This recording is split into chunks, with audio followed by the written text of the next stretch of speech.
La première fois qu'on a entendu du son au cinéma, c'était en 1927 dans ce supplice qu'est Le Chanteur de Jazz. Ce lamentable navet connut un tel engouement qu'après coup, la quasi-unanimité des studios du monde entier décidèrent de compléter l'image par le son. Alors, comment est née cette nouvelle technologie? Pourquoi a-t-elle été tant décriée? Comment le puissant lobby des sourds et malentendants a failli mettre un terme à cette technologie? Pourquoi sont-ils si méchants? Est-ce parce que les gens les détestent naturellement ou parce qu'on ne comprend jamais ce qu'ils disent? Certainement un peu des deux.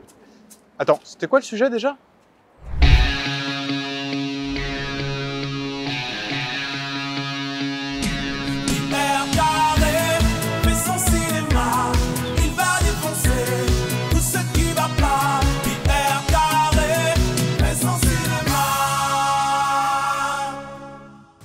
Enregistrer du son, c'était déjà possible avant même de pouvoir enregistrer des images, puisque le premier phonographe date de 1877. D'ailleurs, tout le monde attribue cette invention à Edison, alors que curieusement, un Français a eu la même idée la même année. Mais Charles Cros et son paléophone fut effacé de l'histoire et mourut le 08-08-1888. Ça fait quand même beaucoup de 8 pour mourir, vous trouvez pas? Mais réveillez-vous bordel, vous voyez pas qu'on vous manipule, que tout ça c'est qu'une conspiration américano-malentendante?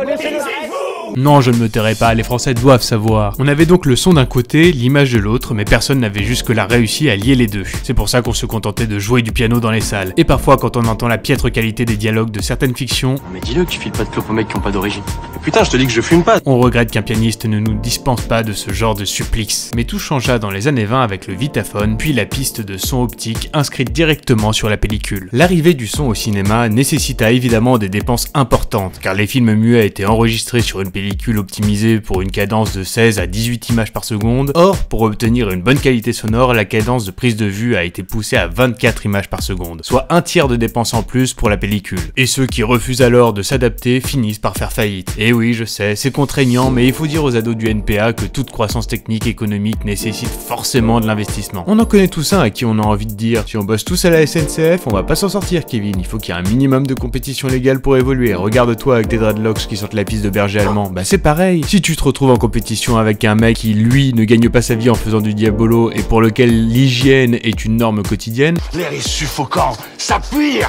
Bah t'es à peu près sûr qu'il aura 100 fois plus de chances que toi de pécho Béatrice et ses qualités débordantes pudiquement dissimulées sous sa robe Christian Dior. Et dans ce cas-là, viens pas me sortir cet argument qui pue la vie de raté. Ouais bah les femmes vénales, moi ça m'intéresse pas. Non, c'est les femmes tout court qui t'intéressent pas. Donc va fantasmer sur celle de ton cousin qui a eu le bon sens de ne pas faire une fac de sociologie spé-clope roulée comme toi, en copulant avec Miss Drogue Persil Tatouage 95 qui a récemment décidé de ne plus jamais s'épiler ni de se laver les dents pour lutter contre le patriarcat. Hein, voilà, je précise parce que j'en ai connu des comme ça. Pour rappel, j'ai fait une école de cinéma. Puis, ce qui me fait toujours marrer, c'est quand ces espèces de sous-hommes disent avoir besoin d'une femme indépendante. Ces crétins ne se demandent jamais pourquoi une femme indépendante aurait-elle justement besoin de tels énergumènes. Un sextoy plus une télé, et c'est réglé. Petite précision par rapport au chanteur de jazz, il y avait déjà eu plusieurs courts-métrages qui avaient expérimenté le son 4 ans avant la sortie du film. Ce n'est donc pas la toute première production sonore, mais simplement le premier long. Et sachant que les courts-métrages étaient beaucoup plus démocratisés qu'aujourd'hui, les spectateurs avaient donc déjà pu faire l'expérience de cette technologie qui mettra environ 7 ou 8 ans à se généraliser à l'échelle mondiale. Les derniers à s'y mettre, comme d'habitude, sont les Espagnols. Ah, ceux-là pour les réveiller de leur sieste. Pour résumer, l'arrivée du son au cinéma, ça a peut-être mis des gens au chômage comme on peut le voir dans The Artist, mais ça a surtout permis à cet art de franchir une étape de plus dans son évolution pour le plus grand plaisir de nos petites oreilles rouges. N'oubliez pas de mettre un pouce vers le bas parce que votre meuf s'épile pas. C'était Pierre Carré, ciao ciao.